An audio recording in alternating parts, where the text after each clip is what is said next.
Hi, today we are making garlic butter Cajun shrimp, and these are the ingredients. 1 teaspoon onion powder, 1 teaspoon garlic powder, 1 teaspoon turmeric, 1 teaspoon paprika, 1 teaspoon lemon pepper, 1 teaspoon Old Bay seasoning, half teaspoon cayenne, half teaspoon chili, half teaspoon black pepper, half teaspoon salt, 1 tablespoon sugar. We're also using chopped garlic, chopped onions, and a tub of ginger, and then a dash of Worcestershire sauce and any kind of hot sauce that you have, tons of butter, and a squeeze from half a lemon. We're using medium shrimp with head-ons in this recipe. This is about a pound or a pound and a half. These are already deveined and cleaned. As you can see, there's no more mustache or anything like that.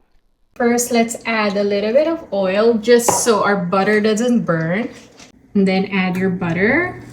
And as the butter melts, you can add your garlic.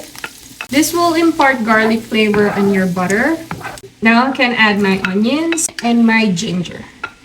Then add half a cup of the spice mix, Worcestershire sauce, hot sauce, and the lemon juice. One thing that you didn't see, because I thought I was recording, but obviously not, is I added Sprite. Let it reduce for another 3 minutes and then add more butter. So after 3 minutes, I uncovered this sauce and I wasn't really satisfied with the reduction of the sauce that I have. It's pretty thin. So what I did is I actually take all the shrimp out and then reduce the sauce more. I did that because I don't want to overcook the shrimp. And then now what I'm doing is I'm actually emulsifying butter on my sauce just to make it thicker. One more thing that I did in the background is I added oyster sauce and I added more liquid seasoning, or you can use the Maggi ones. And then I added a little bit more sugar and then I just season it with salt.